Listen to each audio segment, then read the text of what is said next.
Salve, salve, gente boa! Eu sou o professor Euclides, essa é a Escola Teófilos. Bem-vindos ao nosso canal. Você que está chegando pela primeira vez, não deixe de se inscrever, dar o seu like, o seu dislike aí para que a gente possa entender como é que está sendo a sua recepção do nosso canal. Bom, como eu sempre faço, eu quero deixar aqui meu agradecimento a todos aqueles que nos patrocinam, nos colaboram, nos incentivam cada vez mais. Nossos amigos, nossos colegas aí, de maneira especial, a Márcia Aparecida Miguel Zeponi, Ana Lúcia Escapim, a Márcia que tem um centro de orientação teológica e existencial, um centro de terapia, relações pessoais, relações teológicas, relações filosóficas, educacionais, onde você possa ter o seu encontro consigo e com Deus. Bom, também o nosso grande agradecimento a todos os nossos patrocinadores anônimos, aqueles que nos incentivam a continuar com o nosso canal, sempre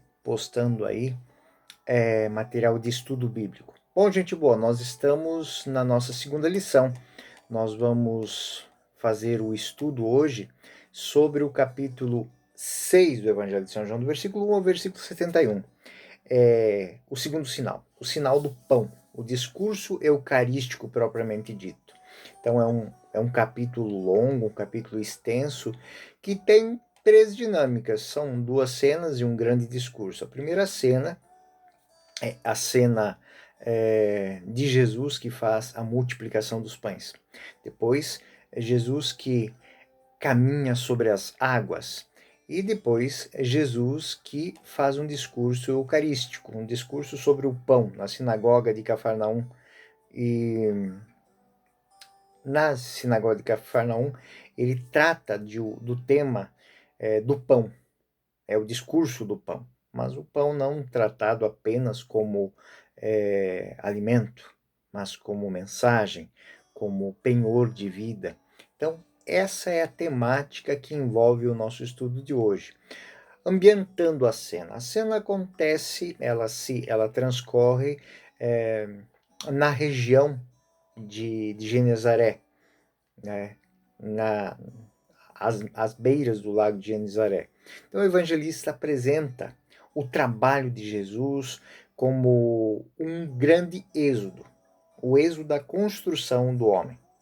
O homem que parte, que caminha, que faz. Então, lembrando de cenas do evangelho da semana passada, levanta-te, toma o teu leito e caminha, e anda. Então, é uma nova caminhada.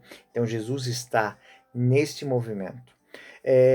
Esse texto ele também tem um sabor interessante, porque é um dos poucos textos onde João segue a didática sinótica, ou seja, Mateus, Marcos e Lucas fazem descrições paralelas, né, com o mesmo olhar.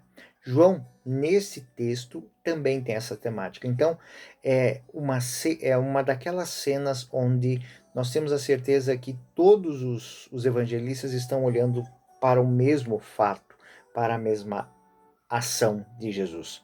Somente que nessa a temática que é real e ela é testemunhada pelos outros três evangelistas, ela tem como parte central, né, o ciclo do homem, a criação do novo homem, a libertação deste homem do poder do mal. Então, a partir do capítulo 5, nós vamos ver isso, ou seja, é o grande êxodo. No capítulo 6, nós temos a cena do maná do deserto, só que uma nova versão, a versão de Jesus. Ou seja, o povo de Israel tinha sido prodigiosamente alimentado por Deus durante a sua estadia no deserto. E Jesus é o Messias. Jesus é aquele que vem dar novo sabor às instituições de Israel. Então o Evangelho de João está estruturado no ciclo festivo de Israel e tem aqui como centro o pão multiplicado que coincide com a Páscoa. Ou seja, no capítulo 7, nós encontramos a discussão da festa das cabanas. Mas agora, diferente desta, nós vamos ter a dinâmica do pão, o pão do céu, que é dado aos pais no deserto, a rocha que revigorou os pais no caminho da libertação. Então, nós temos, dentro dessa dinâmica, é como que um salto narrativo, né? Então, Jesus sai do foco do homem que caminha no deserto e parte para o homem que é alimentado no deserto. Então, o capítulo 6, ele vai ter uma indicação narrativa de onde aquela cena acontece de uma maneira muito simples, né? Muito simples e objetiva.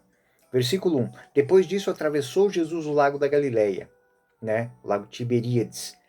E a gente fica pensando, Jesus no capítulo anterior estava em Jerusalém, na Judéia, agora ele está na Galileia, são 200 quilômetros de distância. E aqui eu gostaria de ter essa oportunidade de vocês para salientar que o Evangelho de João e também os outros não são composições de textos que foram sendo organizados e escritos de uma penada só. Não, eles são composições de textos pré-existentes, ou seja, existe uma redação parcial desses textos, né, e que depois são trabalhados, são organizados, são estruturados. E depois, quando são vistas todas juntas, algum tempo mais tarde, são necessárias algumas costuras, né? Então, dessa maneira, vocês podem entender que ele está na Judéia, em Jerusalém, no capítulo 6. No capítulo 5. E no capítulo 6 ele já está na Galileia, às beiras do lago de Tiberíades. Então, podemos dizer que essa costura ela não foi tão bem feita, mas ela tem um porquê de ser assim. Né? É provável que esta costura, né, esses saltos que muitas vezes podem parecer dentro de uma narrativa um pouco incongruentes, também tem o mínimo de conexão, e essa conexão, ela por si só já é uma marca. Ou seja, depois disso, Jesus atravessou o lago da Galileia. Né? Então, não é aquilo que a gente esperava, todo aquele toque, uma precisão, não. Mas estamos preocupados agora, de fato, não com a narração, não como ela se estrutura, mas o que ela quer dizer. Então, Jesus está às margens do lago de Genezaré, no Tiberíades. E o que acontece ali? Acontece algo que é muito importante para a narrativa joanina. Uma grande multidão, né, o seguia, porque via milagres. É o versículo 2 que vai dizer, e queria, né, os benefícios também para os seus enfermos. Na verdade, Jesus não tinha feito grandes sinais ainda, né? Pelo menos é o que consta em João. Jesus subiu, versículo 3, o monte e ali sentou-se com seus discípulos. Né? E aqui nós abrimos no capítulo 3 a primeira cena. A primeira parte do capítulo 6 é uma das poucas peças, como disse de João, que tem a sua correlação nos sinóticos. Nós vamos encontrar a mesma cena lá em Mateus, Marcos e Lucas. João preserva a história tradicional que é contada e não modifica muito ela, não tem uma modificação muito grande. De fato, nós vamos encontrar o texto como nós encontramos sinóticos. E assim, não encontraremos, como é comum em João, um grande simbolismo. Justamente porque o texto que aborda é uma outra forma de contar a mesma história, que não é típica em João, claro. Não é um texto elaborado por uma mentalidade teológica aqui. É apenas o fato sendo contado. Mas o fato de ser contado de uma maneira tão realista, né, sem detalhes simbólicos, faz a gente acreditar numa coisa muito interessante. A própria cena, o próprio fato, já traz em si embutido um simbolismo. Significa que Jesus que caminha de Jerusalém para Genezaré está fazendo a memória do Êxodo, a intervenção histórica de Deus. E é aí que a cena está localizada, né?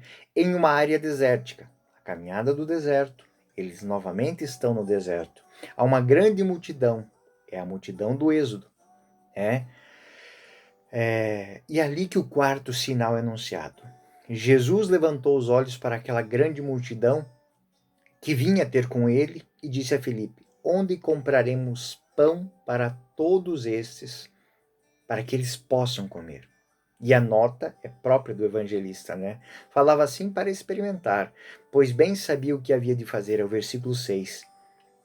Em retrospectiva, ou seja, João está fazendo um pensamento aqui, dizendo que a questão que Jesus coloca ela é provocativa. Jesus sabia o que ele ia fazer, mas ele queria saber como os discípulos iam repercutir esta provocação dele.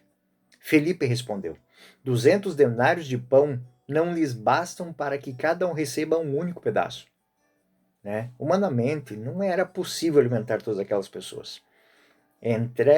André, irmão de Simão Pedro, ele interveio, né? E apontou para um menino que devia ter trazido o seu lanchinho, né? 5 pães de cevada e 2 peixes, né? Aqui, a maneira com que é apresentada é uma questão meramente retórica, né? Que enfatiza que não havia ali nada suficiente para alimentar aquelas pessoas. Então, o versículo 9 vai dizer assim: está aqui um menino que tem 5 pães de cevada e 2 peixes. Mas o que é isso para tanta gente? E Jesus aceita essa resposta do menino. Ou seja, o mínimo, uma criança que, estando disposta a obedecer e a participar, a comungar, a partilhar, a fazer comunhão, isso é suficiente para que uma multidão seja alimentada. E então nós podemos ver aqui o prenúncio de uma grande revelação, ou seja, todos nós conhecemos o contexto disso. A Eucaristia nada mais é que partilha, nada mais é que Eucaristia. Eucaristizar-se é partilhar, é sacrificar-se pelo outro, é dar-se pelo outro, né?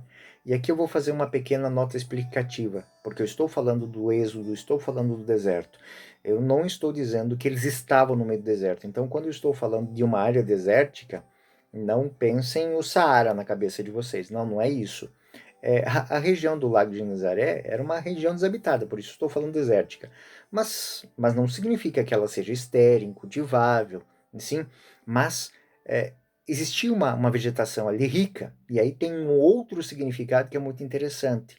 São João tem aqui o tom de uma primavera, o tom de um frescor, ou seja, um deserto com grama.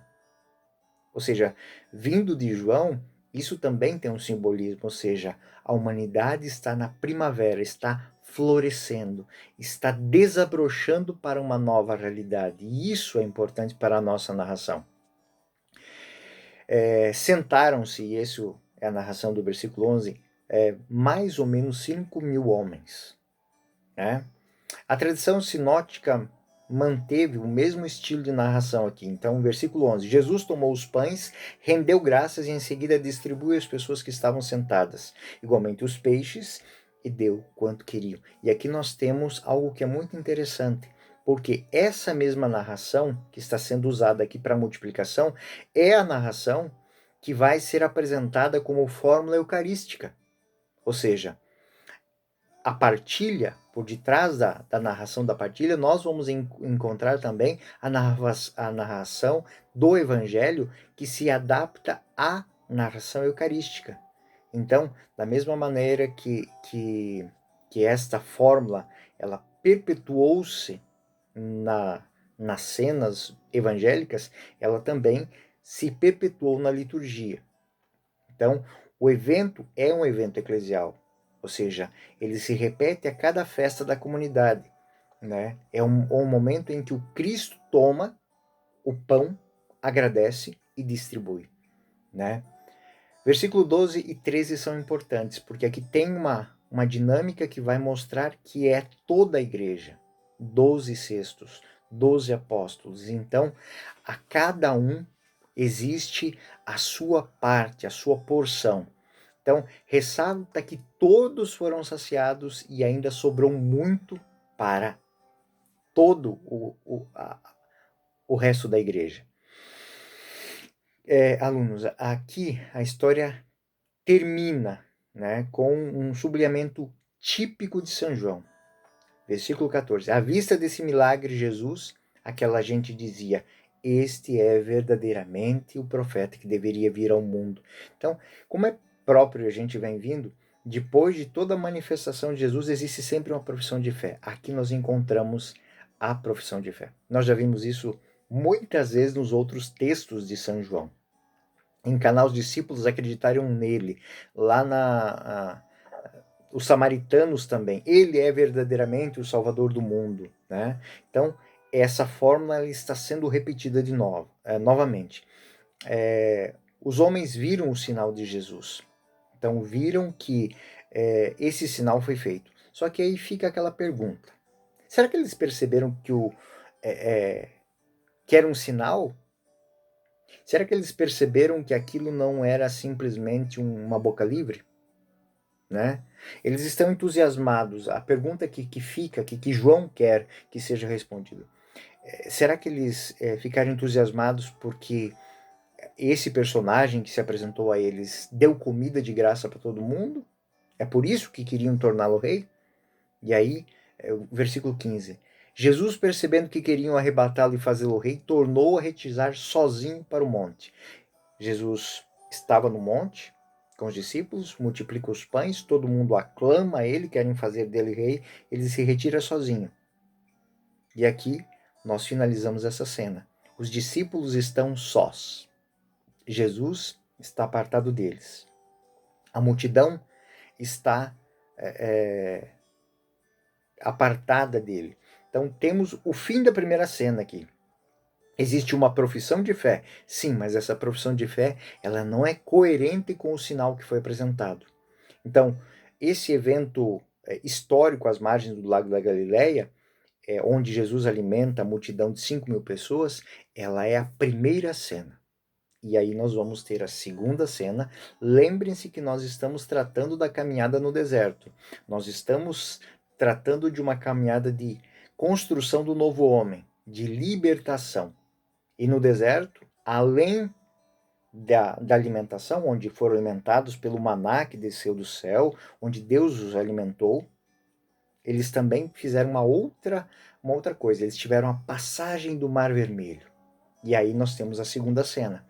É uma cena que também encontra o seu paralelo nos sinóticos, né? Com alguns retoques, é claro, que são importantes, né? E o contexto que ele vai assumir aqui tem um significado alusivo ao êxodo, aquilo que eu estava dizendo. Ou seja, Jesus alimenta as pessoas no deserto, Jesus caminha com elas no deserto e agora Jesus vai atravessar. Jesus com os discípulos vai atravessar o mar. Os discípulos estão no barco. A igreja caminha sobre as águas, o símbolo do barco. E Jesus, diferente do Êxodo, onde o mar se abre e todos caminham sobre a terra, agora eles caminham sobre o quê? Sobre as águas. Então Jesus chega aos discípulos caminhando sobre o mar. O que temos agora? Chegada a tarde, os seus discípulos desceram à margem do lago, né? Temos uma cena noturna, o mar noturno. Subindo a barca, atravessaram o lago rumo a Cafarnaum. Já era escuro e Jesus não tinha se reunido com eles, estavam sozinhos atravessando o mar. O mar, entretanto, se agitava porque sobrava um vento forte. Tendo eles remado 25 ou 30 estádios, viram Jesus que se aproximava da barca, andando sobre as águas e ficaram atemorizados. Então, aqui nós temos um evento histórico que foi impresso na memória dos discípulos e foi contado por todas as tradições evangélicas. Ou seja, é um fato que aconteceu, é um fato real. João assume aqui também um tom de Páscoa. Há uma referência alusiva ao Mar Vermelho. Há uma mudança na natureza dos elementos. Essa passagem do mar representa como as águas que se colocam numa posição vertical, ou seja, aqui é estranho que o corpo caminha sobre as águas sem se afundar.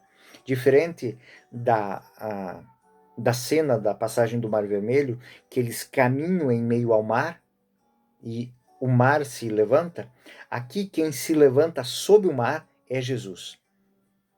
E aí, escuridão, profundidade do mar, ventos que se abalam, temor dos apóstolos. Qual é a resposta de Jesus? Versículo 20. Ele lhes disse: sou eu, não temais. E aqui nós temos uma teofania.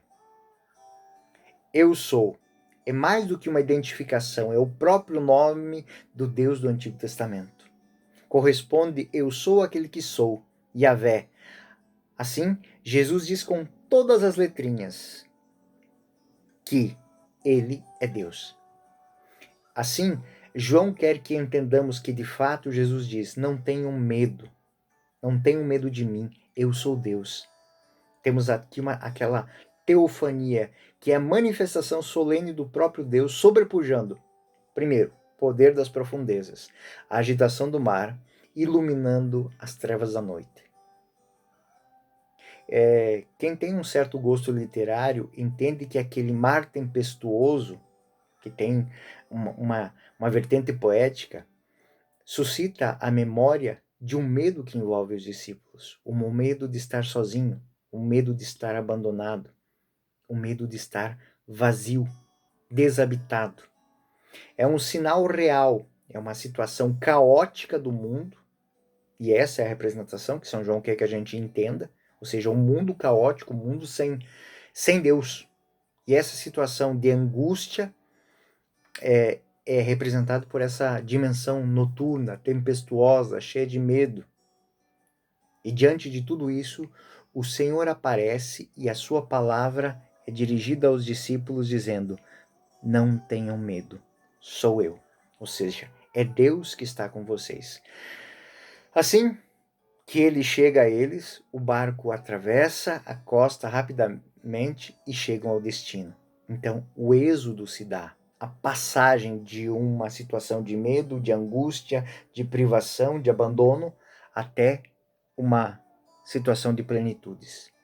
Então, não precisamos de muita coisa aqui. Ou seja, o texto é claro por si só. Existe um significado por si só. Diferente do povo de Israel, que, seguindo Moisés, atravessou no meio do mar, aqui Jesus não atravessa no meio do mar. Os apóstolos não atravessam no meio do mar. Jesus caminha sobre as águas. E aqui nós temos a finalização da segunda cena. E então nós vamos para o discurso da sinagoga, que é o terceiro momento do texto desse capítulo. É o ensinamento do pão. O pão na sinagoga de Cafarnaum. Sinagoga que é local de pregação, é sinal de reunião, onde se reúnem para estudar a palavra. Então, a cena é o discurso sobre o pão. Né? Como é costume no quarto evangelho, após os sinais, Jesus faz um diálogo para aprofundar o significado do sinal. Nesse caso, o ambiente é a sinagoga de Cafarnaum, que é a aldeia que está do outro lado do lago, né, onde eles chegaram. Lá Jesus faz um discurso referindo-se ao que realizou no dia anterior. Ou seja, o versículo 22 deixa bem claro isso. No dia seguinte, a multidão que tinha ficado do outro lado do mar percebeu que Jesus não tinha subido com os discípulos na única barca que estava lá, mas eles tinham partido sozinhos. No dia seguinte, a multidão percebe que Jesus não está mais onde ele havia multiplicado os pães. Porém, não compreendem como chegou lá sozinho, né? E ele está com os discípulos. Mas os discípulos foram na única embarcação que tinha e eles não entendem isso. E o versículo 25. Encontrando na outra margem do lago, perguntaram-lhe: Mestre, quando chegaste aqui? É como se dissessem a Jesus: como é que você escapou? Né? Você não está mais sobre o nosso controle. Daí a resposta àquele questionamento que João faz. Versículo 26. Em verdade vos digo, buscai-me porque não vistes os milagres, mas porque comestes os pães e ficassem saciados, ficaram fartos. Então a resposta, eles viram o sinal, mas não viram o significado. Ele repreende, de certa maneira, aquelas pessoas, quando ele diz, vocês querem a mim, não porque viram o significado do que fiz, mas porque eu os alimentei. Então Jesus diz assim: hoje vocês vão trabalhar. Hoje vocês vão trabalhar pelo pão que vocês comeram. O que eu lhes dei ontem, eu não vou lhes dar hoje. Né? Versículo 27. Trabalhai, não pela comida que perece, mas pela que dura até a vida eterna, que é o Filho do Homem que vos dará, pois nela Deus Pai exprimiu o seu sinal. Aqui, o texto de São João quer propor um salto qualitativo, fundado no fato de que Deus já deu o pão material. Deus já alimentou. E Jesus, como Deus, já partilhou com eles no momento de angústia, de solidão, de abandono, de fome. Agora, Jesus quer que eles trabalhem para se alimentar não de algo que perece, mas por aquilo que dura. Trabalhar e não pela comida que perece, é o que o texto diz, não pela comida que se termina. Isso vocês comeram ontem. Tem que trabalhar hoje por algo maior. É uma mudança de paradigma, é uma mudança qualitativa de significado. Então ele vai questionar, por que vocês se preocuparam, da mesma maneira que se vocês se preocuparam em vir atrás de comida para o corpo, vocês têm que ir atrás de mim, vir atrás de mim e me seguir, porque é algo muito maior. Filho do homem vos dará, pois nela Deus Pai exprimiu o seu sinal. Ou seja, foi confirmado oficialmente e reconhecido por Deus como seu representante. É isso que eles devem buscar. João nos mostra que eles entenderam que Jesus está preparando um discurso moral agora. Não o discurso moral, ou seja, é uma mudança de atitude. É uma mudança de intenções que deve acontecer aqui. O trabalho de Deus é acreditar naquele que enviou. O trabalho é receber Jesus Cristo. Então, quem quiser se alimentar hoje, terá que trabalhar. E qual é o trabalho? Receber Jesus Cristo. Ouvir a sua palavra. Perguntaram eles no versículo 30, que milagre fazes tu para que o vejamos e creamos? Qual a tua obra? Né? E aí a gente se pergunta, eles não viram o sinal? Por que pediram outro sinal? Isso foi simplesmente o almoço grátis que foi oferecido, né? O milagre que tu fazes para que vejamos e creamos em ti. Qual é a tua obra? Nossos pais comeram maná no deserto, segundo o que está escrito. Deus lhes deu de comer o pão vindo do céu. Salmo 77. Aqui a experiência do êxodo que eu mencionei antes, ela se torna muito forte. Porque para aquelas pessoas, essa experiência de comer o maná era a presença de Deus. E eles não se dão conta de que não foi Moisés que deu-lhes de comer, mas foi caminhando com Deus, caminhando com Deus, que Deus viu o sofrimento deles da mesma maneira que Jesus viu o sofrimento deles e lhes deu de comer. Então, o sinal não é o pão material. O sinal é a presença de Deus que lhes deu, que lhes propiciou o pão. Então, eu sou o pão que desceu do céu. Eu sou o pão. Venha comer o pão. Busque o pão. No livro de Isaías nós temos essa expressão, né? Vinde todos, vocês com sede, vinde para a água. E aqueles que não têm dinheiro, vinde de qualquer maneira, vinde, comam o que vos dou gratuitamente. Então Jesus quer dizer, o pão no deserto era simplesmente um sinal de que Deus se preocupava com eles. Não é o maná que alimenta que é um sinal. O maná é um sinal de que Deus ama, de que Deus quer alimentar. Então, a preocupação deles deve ser objetivamente esta: caminhar com Deus, para que Deus dar a chance para que Deus os alimente. Então, a dinâmica, né, da reflexão de João é que a verdade profunda é que o verdadeiro pão é viver para Jesus. É caminhar com Jesus. Quem vive com Cristo não tem fome, não tem sede. O discurso aqui, ele se torna extremamente amplo, rico. Na elaboração de São João, O discurso é uma teologia muito bonita. Jesus é o pão da vida, ou seja, aquele que revela a vida, que dá, que comunica, aquele que sente as necessidades dos homens. O pão serve para viver, é um alimento, mantém vivo. Mas o que mantém o homem vivo eternamente é a obediência, é crer na palavra. E Jesus se apresenta como aquele que desceu do céu para fazer a vontade do Pai. O Pai que sente as agruras do homem, sente os medos do homem. Lembra da passagem do mar? Eu sou, não tenham medo. Sou eu que estou com vocês.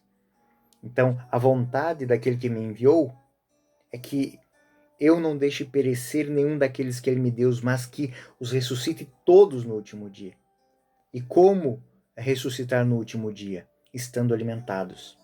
É diante dessa proposta que os judeus, no versículo 41 e 42, eles murmuram. O povo de Israel murmurou contra Deus. Ele não aceitou, não acreditou, não confiou. Também na história de São João, no versículo 41, eles murmuram. Da mesma maneira que os judeus fizeram no deserto, aqui eles murmuram. E aí, versículo 42. Porventura, não é ele Jesus, filho de José, cujo pai e mãe conhecemos, como nós? Pois diz ele, desci do céu. Jesus responde para ele, não murmure entre vós. Ninguém pode vir a mim se o Pai que me enviou não o atrair, e eu lhe ressuscitarei no último dia. A frase não é uma citação literal, né, de Isaías 54:13. Todos tornarão discípulos e o próprio Deus será seu mestre. Então aqui é um convite. Então Jesus está lembrando que o fato dele estar ali já é por obra de Deus. Aqueles que conseguirem entender o que ele está dizendo é aqueles que foram atraídos por Deus. Então, na dinâmica do êxodo que está sendo apresentado, os pais comeram maná no deserto, mas Jesus está dizendo que ele é o pão da vida, é o pão que faz eficaz a graça de Deus em cada um de nós, em cada homem. Este é o pão que desceu do céu para que não morra aquele que dele comer. E aí ele está se encaminhando de fato para o verdadeiro sermão, que é o sermão eucarístico. O versículo 50 é a marcação desse sermão.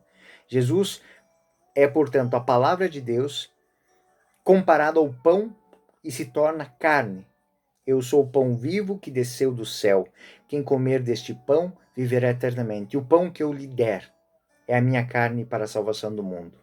E aí ele se torna, anuncia o grande e generoso amor de Deus, que se dá totalmente. Então, a palavra, que é o texto que ele vai dizer, ou seja, antes de comer o pão, eu tenho que me alimentar da mensagem. Eu tenho que acreditar antes de se alimentar, para que o pão da palavra e o pão da Eucaristia se tornem uma única coisa e um alimento sólido para a vida eterna. Então essa é a dinâmica que nós vamos encontrar dentro dessa lógica de São João. A lógica de São João ela é totalmente transformadora. E aí do versículo 59 em diante, os ensinamentos na sinagoga eles são muito claros sobre a Eucaristia, ou seja, nas palavras de Jesus deve ser primeiramente assimilado a mentalidade, a força, a habilidade de Jesus e tornado, abraçada esta dinâmica, essa força, nós vamos ver que suscita-se a fé. E aí Jesus diz, quem não comer da minha carne, não beber do meu sangue, não terá a vida eterna. E aí todo mundo fica desesperado, uns vão embora, os discípulos mesmos reclamam daquilo, e Jesus olha para os apóstolos e diz, e vós? Né? E vós não querem ir também? E aí São Pedro responde, Senhor, a quem iríamos nós? Só tu tens palavras de vida eterna. E aqui eu fecho. A palavra de vida eterna se torna carne que alimenta. O verbo divino se fez carne e habita entre nós. E aí nós fechamos o sermão eucarístico. Esse sermão eucarístico que é transformador. Porque quem eu sou para vós? Tu és o Cristo, o Filho de Deus vivo. E aí, palavra, pão, carne, se torna uma única e verdadeira verdade para a igreja. Ou seja, quem comer da minha carne e beber do meu sangue terá vida eterna. E só se come a carne e o sangue verdadeiramente quando se crê. E esta é a realidade do texto que nós trabalhamos hoje. O Verbo se fez carne e habitou entre nós. E é crendo na palavra, comungando do corpo, que Deus habita em nós e nos dá vida eterna em plenitude. Esta é a mensagem deste capítulo. Eu sou o professor Euclides. Essa é a Escola Teófilos. Bem-vindos ao nosso canal. Até o próximo vídeo. Fiquem com Deus e o Senhor vos guarde.